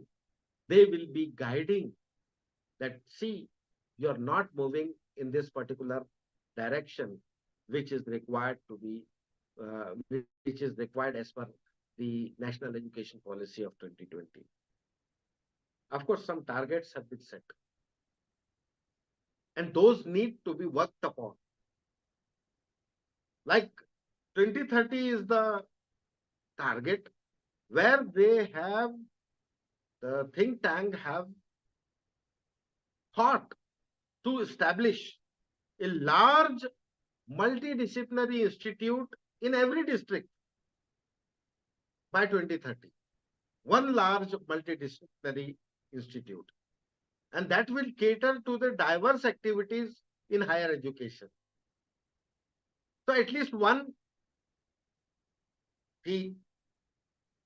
so many universities are there in US. If you look at comparison of India and US, you will find that US is nothing in front of India, Indian population. But then already with the small population, you have more number of higher education institutions in that country. They have been able to fulfill the domestic demand, which is there in US. And in order to stand on their own feet, they are catering to the foreign demand as well, inviting the students from outside the country, outside US, to come and study and pay for that, so that they can afford to run with economies of scale. That is, again, the vision. But then, this has been a landmark national education policy of 2020. The reason is, when you have a large multidisciplinary institute in every district, automatically, you do not leave the district, but you remain in the district and get the type of education you require from there. Similarly, another decade has been chosen, 2040. Here, higher education institutions will multidisciplinary institutes, like one large multidisciplinary institute by 2030. But in 2040, higher education institute with multidisciplinary institution with more than 3,000 students in that will be instituted, constituted, or set up. And that is again a big advantage to that particular area where the institution is being established. Automatically, what will happen? The dropout will be reduced and general enrollment ratio of higher education will improve. And when enrollment ratio of higher education increases, you will find that you will have more experts available. Like, for example, one target has been set to increase the general enrollment ratio, GER, in higher education and vocational education from 26.3% to 50% by 2035. So when you are increasing this target from 26% to how much? 50%. And that too by 2035, you still have a lot of time to do these things in the process. And I'm sure in these 12 years which you have, if they work on the principles of NEP 2020, this is quite possible. It is not impossible. It is quite possible. And that is why one more initiative, which is not discussed by many academicians, especially when they are deliberating on the higher education initiatives, they should discuss this. Is called as MERU, MERU.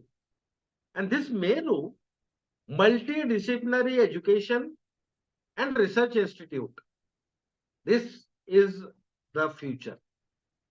And when you talk about multidisciplinary education and research initiative, we lack only research initiative.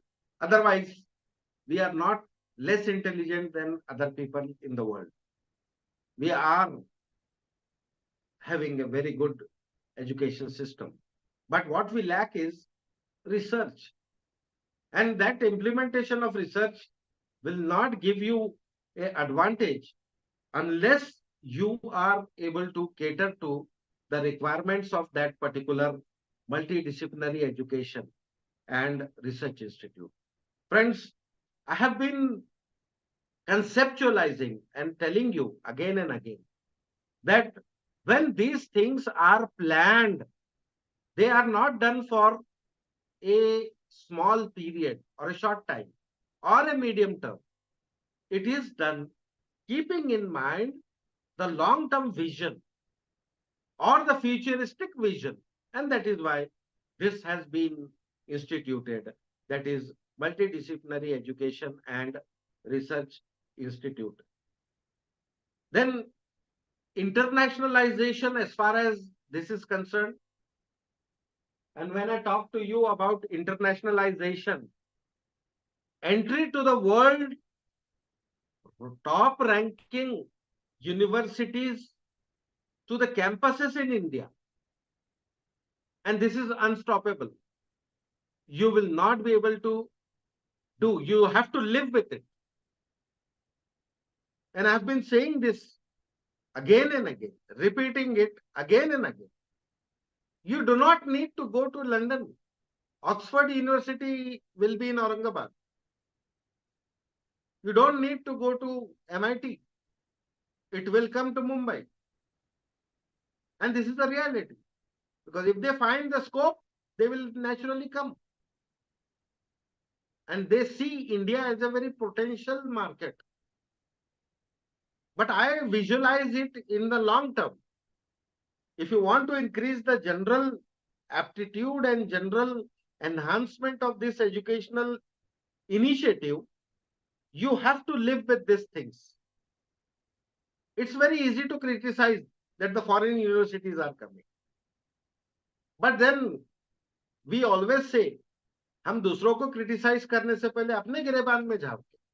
What we are doing, if you look at that, you will find the pedagogical responsibilities which is assigned by the UGC is not performed by you and me. I am also a part of the system. We are not doing it. We are not catering to it.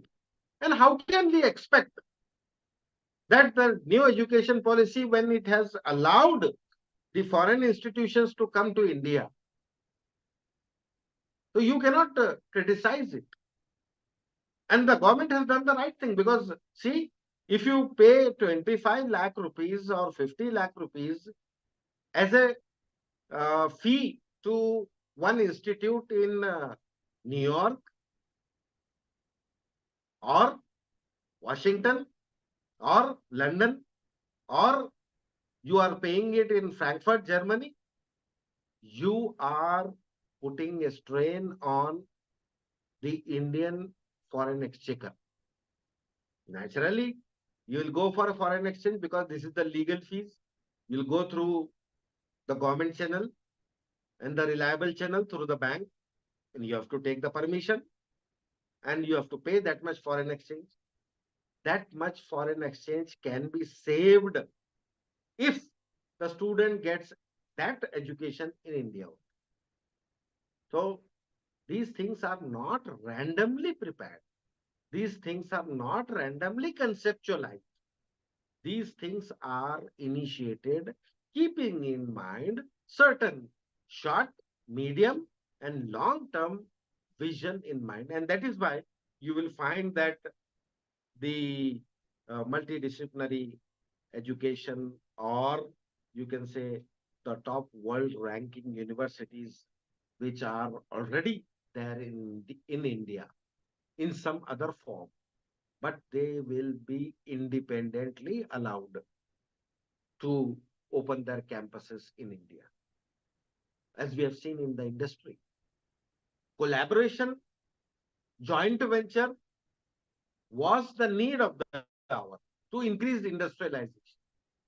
But then after WTO, to which India is a signatory, and which implemented from 1/1/1995, it came into existence. What was the need? The need was that India opening the door to the whole world. Liberalization, privatization, and globalization has given the opportunity to the foreign companies coming to India and manufacturing. And also it has given a chance to the Indians to go out and do the same in the member countries. Always there is a complaint that Chinese goods are coming. China का माल पूरे India में आ रहा. We cannot stop. हम रोक ही नहीं सकते. Technically you cannot stop. If they bring or if they send the goods, and if the domestic products are in competition, what you can do? You can do only two things. You can impose anti-dumping duty, one, and second, if it is the domestic product which is being disturbed by that foreign product which is being dumped here in India, and if it is in the list of the products which are domestic products, you can also impose countervailing duty. अब बताइए मुझे, anti dumping duty, countervailing duty दोनों लगाने के बाद अगर Chinese goods के rate अपने से कम है, तो इसमें किसके, who is responsible for that? We have very high electricity charges. We have raw material and logistics which are expensive. And this does not support the manufacturing units. They are at the disadvantage. And so many things which they wanted to reduce the labor cost, they are unable to do that. The costing, if it is not matched, then what will happen is you will be in a disadvantaged position. Same is the logic which is applied to higher education institutions, that is the top world ranking universities which are going to, or which are in the process of establishing their campuses in India. We cannot stop. Live with it. That is the solution. उसके साथ रहो. Cancer हो गए तो क्या करते? Suicide करते? उसका क्योर करते. You try to see that it does not spread, or you make it in such a way, treat it in such a way that you live longer. खत्म नहीं कर सकते जड़ से, तो उसको कम से कम बढ़ने मत दो. You can do that. So here there is an element of competition. That is why national education policy is not only giving a chance to our institutions, but it is our good luck that we will be witnessing the degrees of, or we will be able to acquire the degrees of world-class institutions, their methodologies, their research power, their research facilities. We will be able to avail, and those coming out, the outcome of that courses will be benefit to the Indian or Indian society, and that we boost upon. See how this has been instituted. One concept has come, academic bank of credit. ये क्यों लाया? Digital storing of the academic credits which you acquire in your school education up to 12th, under graduation and post graduation, and you carry it forward for higher education. Thus, that academic bank of credit will be carried forward. Degree will be awarded accordingly. It may be a bilingual, both of them combining together. Do 3 years here, do the honors 4th year there, and take the degree from London. It can be. And that is a virtual reality already. In some metropolitan cities, colleges have started that mode. And the future is also very much evident that these things will continue. Admissions and weightages for the courses will be there according to the credits which a student has availed. The diversity of the credits will make him eligible for the more vibrant courses which are available throughout the world. अगर जितना आपका portfolio diverse रहेगा credit का, which you have acquired from the schools and colleges, that you will be in a position to go for a customizing future degree with the present credits which you have in your bag or in your account. That will be helpful. You can go. The latest is that Harvard education, Harvard University, if you go, you go to Stanford. Take the example of Stanford. If you go there, they will ask you what domain or what area you want to take admission in undergraduate, and they will keep in front of you like a menu of a restaurant. You choose the subjects. They will combine the subjects, make a course for you, which will be minor subjects, major subjects, and the specialization. They will design it. That is nothing but customizing.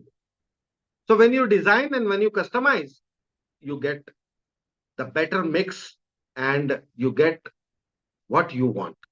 जैसे हमने order दिया cafeteria में, you go to the cafeteria, give the order, you give the mix, whatever you want, right from the starter to the soft drink to the main course, everything till sweet, you order. A mix you order and you get it.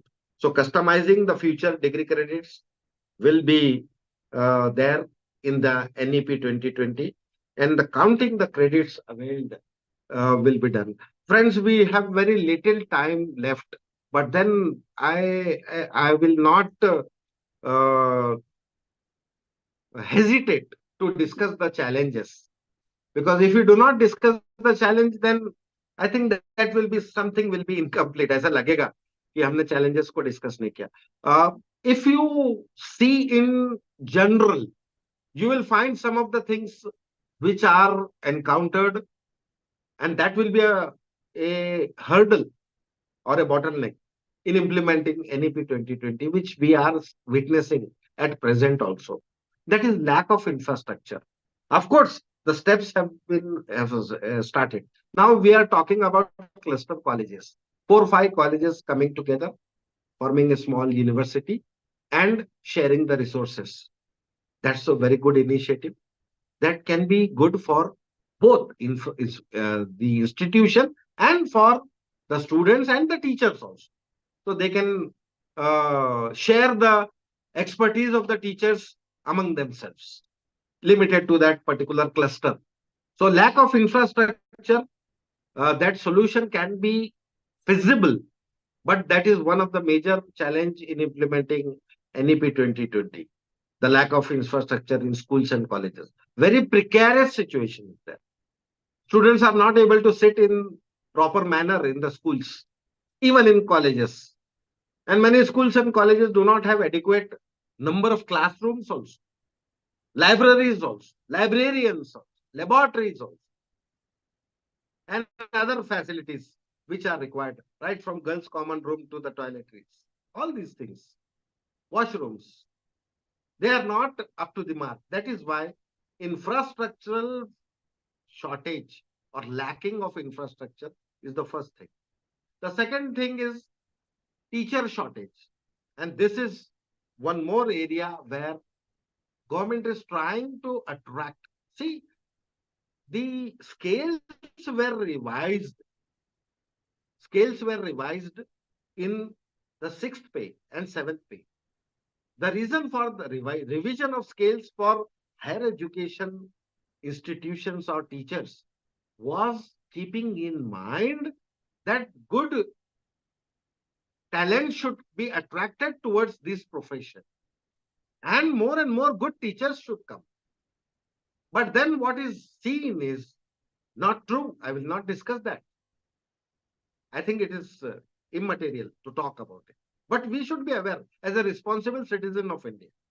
We are taxpayers and we expect a minimum level of things from those people, pedagogy.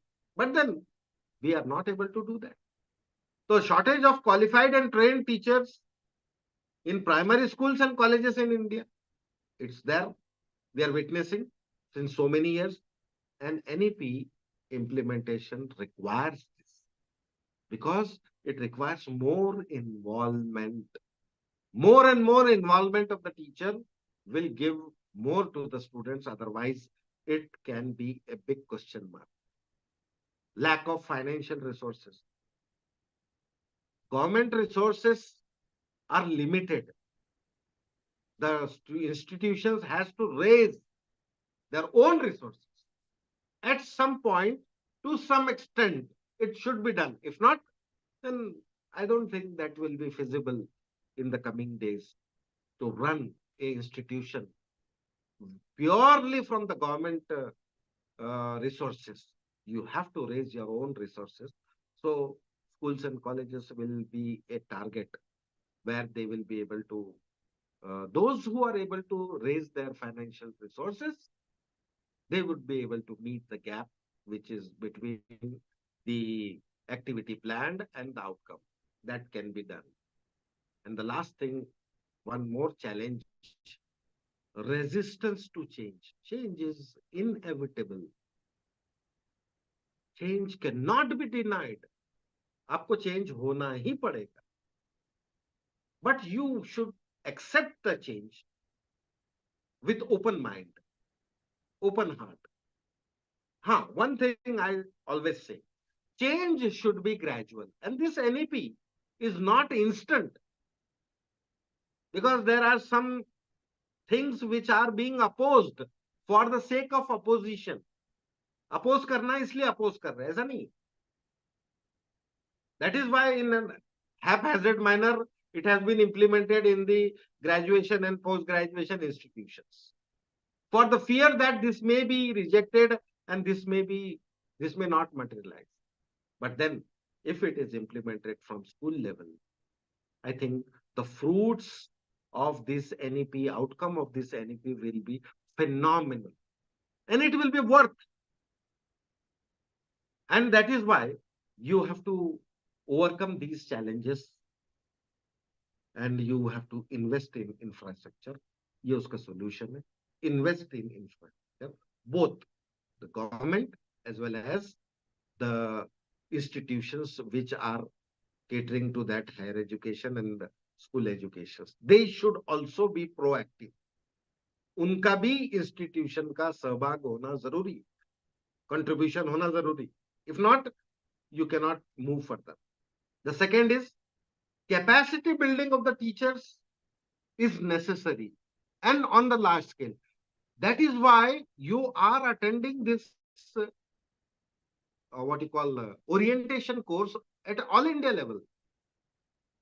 And I'm very happy to see that the participants from diverse states and what you call subjects are attending this orientation where we are sensitizing the program, sensitizing on NEP.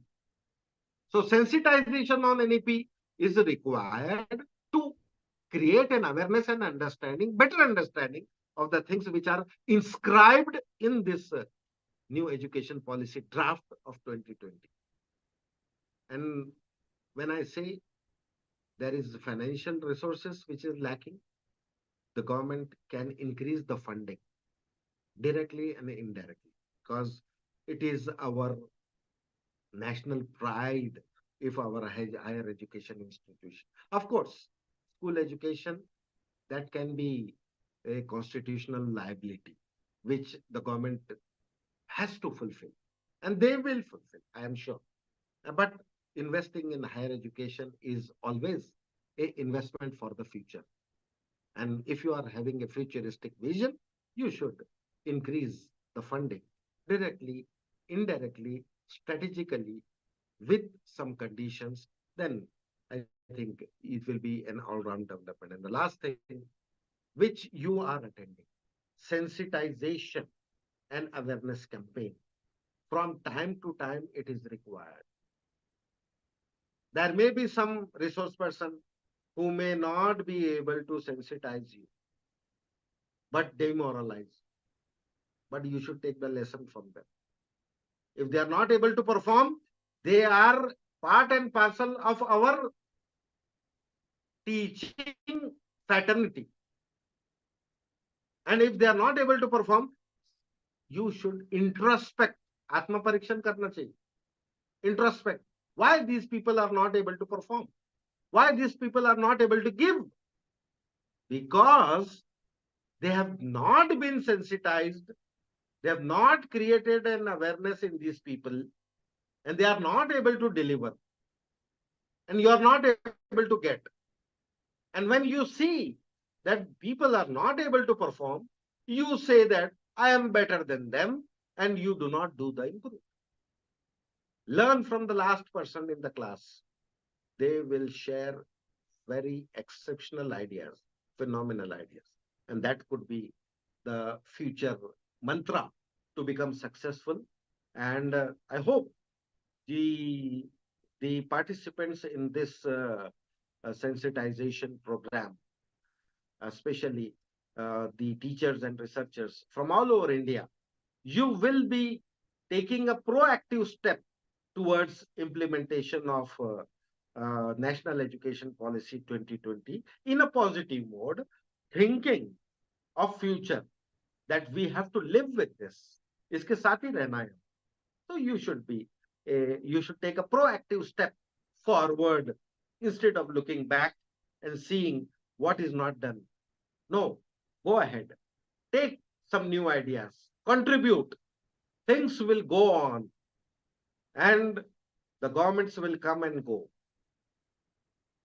In the states, in the central, they will come, they will go. But you will remain as the pedagogy, catering to the requirements of the society. I hope, looking at the attendance, which has not gone down, I am damn sure you will take something from here and you will be able to contribute. Thank you very much to the HRDC, Dr. Baba Sahib Ambedkar, Marathwada University, Aurangabad, for giving me a chance to interact with you all on the topic National Education Policy 2020. Thank you, one and all.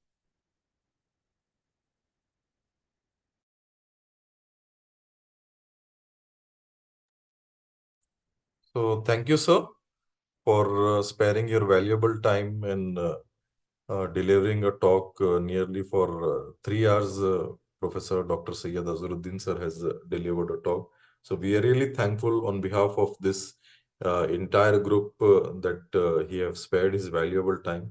His contribution is always there to this Malviya Mission Teachers Training Center, be it refresher courses, orientation courses, or this is the first time that he has contributed in the NEP sensitization program.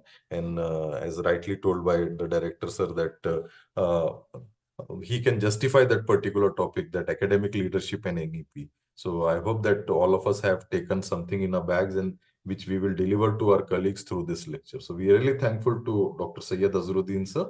And with his permission, I declare the session is over. Or if some questions are there, participants can unmute and ask the questions. अगर आपके कोई प्रश्न है एक या दो तो पूछिए या फिर हम एंड करते हैं सर की परमिशन से. You can unmute now. I can have take given the one or two permission. question if it is there. अगर आपके प्रश्न नहीं है तो हम एंड कर देते हैं मीटिंग. बहुत ज्यादा सेंसिटाइज हो गए ऐसा लग रहा है. It's okay, no problem. Okay, so no questions are there. So I would now request Amol to end this cloud meeting with thanks to our respected sir. Thank you, sir.